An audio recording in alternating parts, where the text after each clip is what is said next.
Guys, good afternoon. Welcome back sa aking YouTube channel.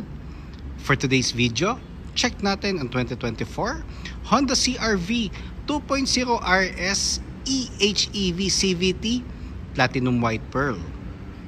Guys, ito yung top of the line variant ng ating Honda CR-V. Kanyang price is 2,610,000 pesos. So, tour ko na kayo ngayon sa ating featured unit for today. So guys, ito yung actually first hybrid technology ni Honda CR-V. So before naman nagkaroon na rin naman tayo ng hybrid, which is yung CR-Z, pero eventually nag-phase out siya. Then after ilang years, ito binabalik ulit ni Honda ang hybrid na technology, which is very in demand ngayon sa ating market. So dito muna tayo guys sa front portion natin. So nakaano tayo guys LED headlights with daytime running lights, LED fog lamps, RS design glossy black front grille.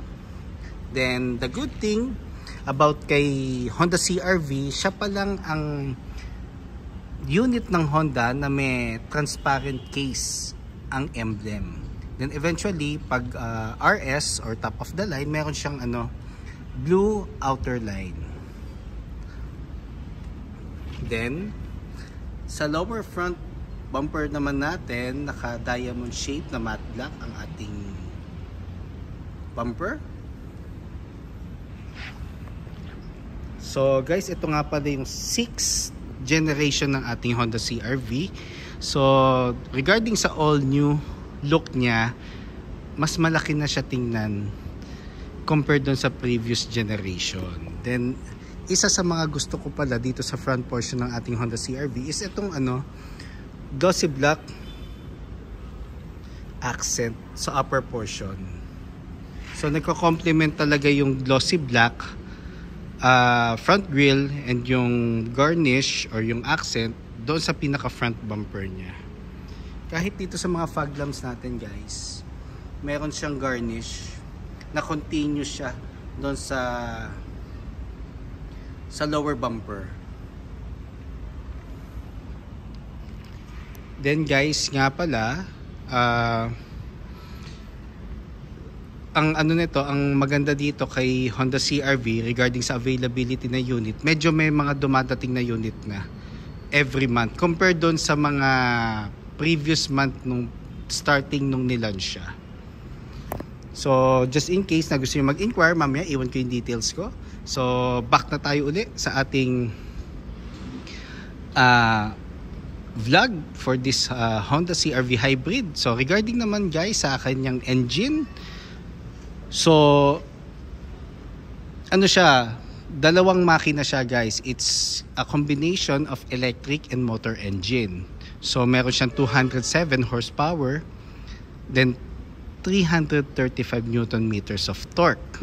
So normally pag inon natin ang engine ng hybrid, electric muna or electric motor engine muna magfa-function. Then pag na-sense na ng Honda CR-V ay nakailangan niya na ng additional speed, additional power, or nagdolobat na yung electric engine, tsaka lang mag-i-step up yung motor engine. Yan guys. So dito naman tayo guys sa passenger side. So ang maganda rin nga pala guys sa natin sa Platinum White Pearl na color, nagko-complement yung mga natin, yung side mirror, yung mga black portions sa front portion. Then the most of all is yung glossy black na 18-inch alloy wheels. Then ventilated disc ang ating front brake. Then ang ating suspension naman sa harap is MacPherson strut. Then ang trimmings natin guys, it's more on body color din. Kaya ang ganda tingnan pag hybrid. Even though with other colors, body color ang ating trimmings. Then ground clearance guys is 198 millimeters. Then door integrated na ang ating side mirror. Then glossy black ang ating side mirror cover. Then dito na rin yung side turning lights niya. Then meron na siyang lane watch camera. The same time meron na rin siyang 360. Regarding door handle, so body color naman ang ating door handles. Sorry guys, medyo umikti ang dila ako ng konti. Then regarding naman guys sa rear wheel natin, solid disc ang ating rear brakes. Then multi-link ang ating suspension naman sa likod. Yes. Then regarding sa pillars guys, ang napansin ko, very premium ang design kasi it's more on glossy glass ang mga pillars natin. So yun yung isa kong na-observe sa ating windows. Then meron siyang chrome linings. Then meron na rin tayong roof rail. Then glossy black shark fin antenna. And the same time, meron na rin tayong sunroof, which is exclusive lang guys sa hybrid. Then guys, kunin ko na yung susi wait lang.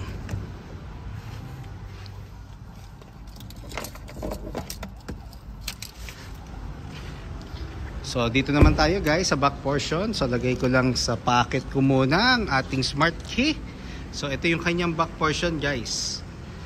So mas maganda kasi guys makita natin siya na actual para mas ma-appreciate natin yung pinaka-unit. So meron na rin naman akong vlog nung red. So you can check it out. Then ngayon ito yung pearl white kasi may nag-request nga pa sa comment section. So mamaya i-shoutout ko. Nakalimutan ko na yung username. So thank you nga pala at you always support my YouTube channel. Yan. So dito naman tayo sa tailgate spoiler natin guys, which is glossy black. Then the signature vertical tail light ng Honda CR-V. So LED na siya. Then RS emblem with EHEV emblem din. Reverse camera. Then 4-eye backup sensor, which is body color din. Then meron tayong tailpipe finish for the mufflers. So pag RS naman guys, normally sporty concept or sporty look ang ating unit. So the good thing about sa sa CR-V guys,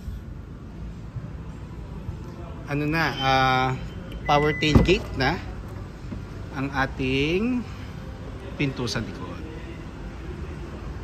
So pag hybrid nga pala guys, 5-seater siya. Pag turbo gasoline, 7-seaters naman.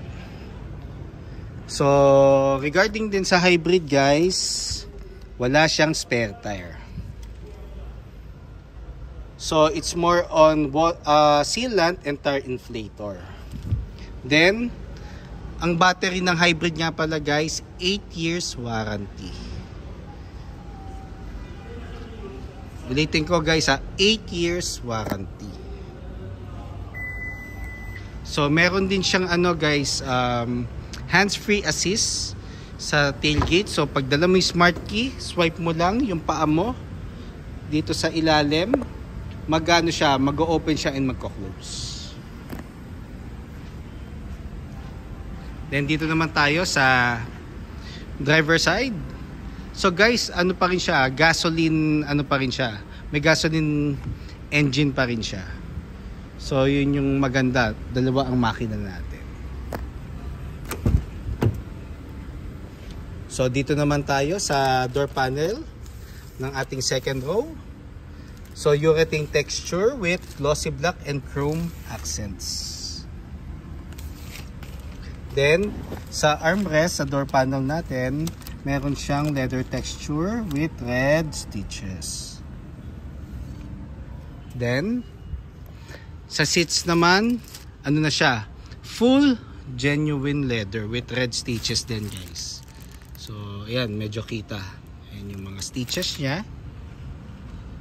So ang ceiling din natin guys is black na. Basta RS variant, ang ceiling natin lagi is black kasi yun ang pinaka concept niya. So pag mga lower variants, it's more light gray ang ceiling.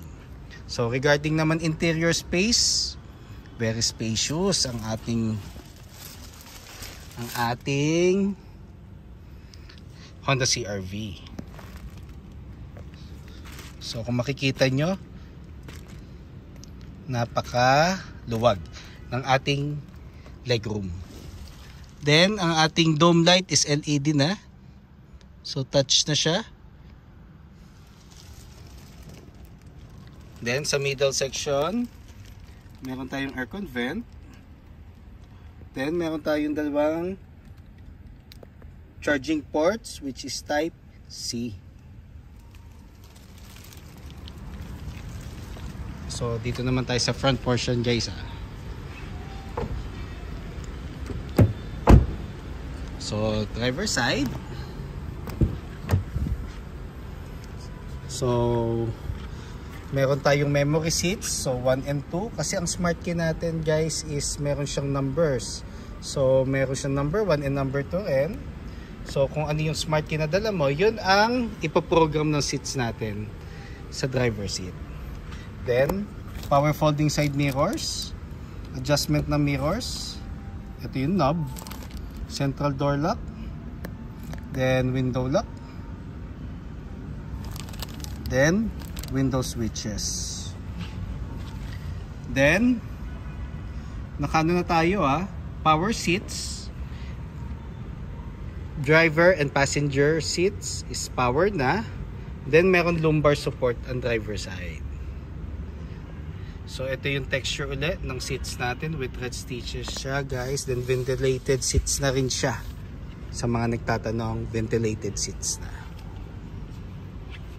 Then dito naman guys, andito yung open ng ng ating hood.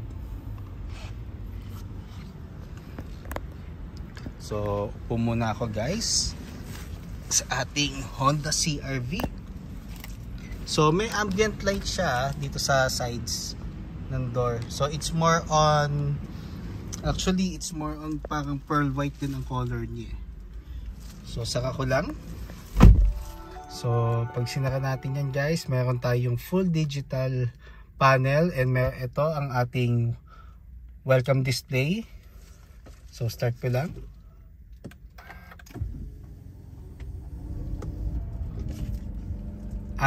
Natutuwa ako sa hybrid kasi pag inon mo siya, hindi mo talaga mararamdaman para alam mo yon. So kailangan mo pang, for me kailangan mo pang apakan yung gas pedal to make sure lang kung bukas na yung natin, yung ating makina. So full digital panel na tayo guys. Then equipped na nga rin pala ito ng Honda Sensing. So additional safety features siya. It's more on assistance ng ating unit. So meron siya mga lane keep assist, road departure mitigation, collision mitigation, adaptive cruise control, and many more. So dito naman tayo sa ating steering wheel. So sa steering wheel natin guys, ang napansin ko, sakto lang yung radius ng steering wheel natin. Hindi siya malaki, hindi rin naman siya sobrang liit. Kumbaga nasa normal size lang siya. Then leather na ang texture na ating steering wheel with red stitches din. Then dito sa sides, so meron na ditong Honda Sensing, power tailgate, and traction control or vehicle stability assist. So balik naman ulit tayo sa steering wheel natin guys. So meron na siyang paddle shifters, plus and minus sign. Then audio control. Then for the Honda sensing and adaptive cruise control. So push start button na rin siya, guys. Then pakita ko lang ang ating so touchscreen audio unit with Apple CarPlay and Android Auto Ready. Ulitin ko, guys, wireless, and meron na rin siyang Honda Connect. So it's more on mobile app na which is pwede mo i-access ang unit mo with the use of the Honda Connect. The same time, reminders for the PMS. So very na siya, accessible na ang natin, ang ating Honda CR-V. So siya pa lang may ganung feature. Then naka Bose sound system na tayo, guys. Then ang aircon vent natin, it's more on may similarity sa Honda Civic. So it's more on honeycombed na. Then meron siyang glossy black, and normally siya, it's more on gray metallic ang ating accent dito sa dashboard. Then aircon buttons natin is knob. Then ito yung fan. Then dual zone air conditioning siya, guys. Pwede kong adjust yung temperature ko sa driver side. At the same time, si passenger, pwede niya ring adjust yung temperature. Then ventilation, aircon on or off. So normal functions pa rin naman siya, guys. Then sa baba ng aircon buttons natin, meron dalawang port, which is yung universal size na port. Then for charging naman is type C. Then power outlet. Sa baba nito, meron tayong wireless charger port with some portion na pwede mo lagay yung wallet or phone. Then so sa shift knob natin, guys, meron na siyang leather cover with red stitches. So may clutch pa rin siya, guys. So meron tayong park, reverse, neutral, drive, and B. So normally ang B, it's more on braking, ang pinaka transmission niya. Ang function niya, pag pa downhill, ilalagay mo siya sa B. The same time, ang purpose doon, magse-self charge yung CR-V natin for the electric motor. Yan yung pinaka function ni B. Then drive mode, meron tayong sport, normal, and econ.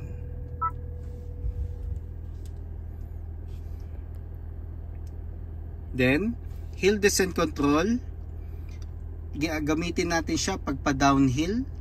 So kahit di na tayo umapak ng preno, magsa-self adjust yung mga gulong na mabagal lang ikot para hindi tayo gagamit na ng brakes, which is additional safety feature and newest feature ng Honda. Si Honda HR-V kasi ang unang meron nito. Then ang pangalawa is ito, si Honda CR-V. Electronic park brake. So pag gusto nating i-activate ang handbrake, pull up. Then pag gusto mo i-release, press down. So mawawala yung ilaw and yung symbol dito. So activate ko lang ulit siya, guys, Yun. So kung makikita nyo, may lumabas na exclamation point. So activated na ang ating handbrake. So ang handbrake natin pag stop and go is itong brake hold. So may lalabas dito sa panel, guys, na brake hold na color green ang symbol. Tapos sa baba niya is letter A na may circle na green. It means activated na ang brake hold natin. So pwede na natin i-release or tanggalin ang paa natin sa brakes. Tapos may two types ka para i-disengage siya. It's either brake or manual off. Pipindutin mo uli siya, or pwedeng apakan mo na agad yung gas pedal. Pero every time na magpo-full stop ka, guys, naka-standby si brake hold. Lagi siyang magfa-function. So ideal siya gamitin pag nasa traffic ka. Then ang nagustuhan ko nga rin pala dito guys is napaka smooth and napakalinis ng ating surroundings sa transmission. Tapos nagko-complement pa yung yung urethane texture dito sa glossy black lining. Then meron tayong 2 cup holders, armrest na napakalaki which is leather na ang texture with red stitches, console box. So sa console box marami kang malalagay dyan guys kasi napakalaki. So yung mga cords, coin pairs, candies guys, importante ang candy lalo na pag medyo long drive at inaantok ka. Yun ang pinaka-use ng candies natin. Kasi pag nagda-drive din ako, may candy ako sa sasakyan. Then passenger seat guys. Then glove box. So meron na rin siyang light sa taas. So glove box guys, warranty booklet, owner's manual, hard copy ng insurance policy kung meron man, and copy ng ORCR na hindi expired. So lagi nating ugaliin na magparehistro guys. So every brand new car naman 3 years naman ang registration. After 3 years, yearly na ang pag-renew. So we offer din na kung medyo hassle sa inyo na magparehistro, we offer services naman na kami na mag-rehistro. Yan. So tapos yung sunroof natin guys, yung kanyang switches. So hindi ko na ibubuksan kasi lang ayan na nga, sige na, buksan na nga natin. So ideal siya lalo na pag gabi. Ang ganda ng sightings niyan lalo na sa mga passenger. Ayan, so may ambient light din guys sa second row doors. So saka ko lang.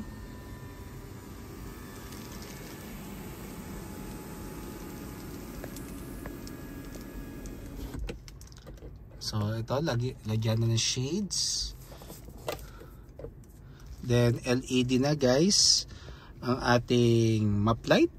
So ugaliin natin din i-check guys na kung nasa ang switch to. So pag naiwan mo siyang naka-switch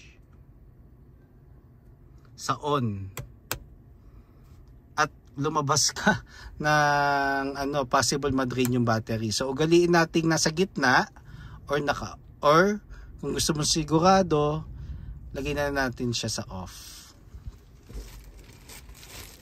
Then visors. Then meron siya mirror and light. Same goes with the passenger side.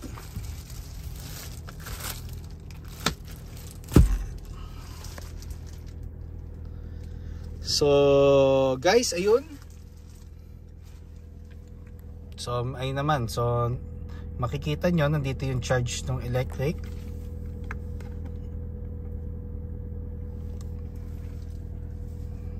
So just in case magkaroon na kami ng demo unit, mag-upload ako ng video para at least kung just in case na gusto nyong mag-schedule ng test drive, ibubook natin yan. Kasi medyo sa ngayon wala pa talaga kami available na demo unit ng CR-V, and then hybrid nga pala ang magiging demo unit natin. So guys, just in case we have available units naman, kung may concerns kayo regarding low down payments, bank purchase order transactions, bank display for our bank partners, even parts or service appointment, don't hesitate to call or text 0906-386-8937 or visit me at 141 Quezon Avenue, Quezon City.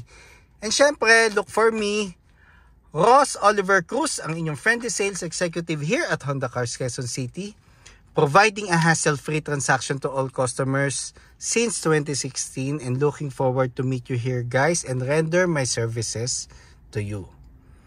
So before tayo matapos, kindly subscribe sa aking YouTube channel para maging updated sa mga susunod na videos. At the same time, pa-follow na rin sa aking Facebook page, Honda Cars Quezon City Best Deals, Ross Oliver Cruz, or kindly follow me sa aking personal account, Ross Oliver Cruz. So guys, yun lang. Thank you and God bless.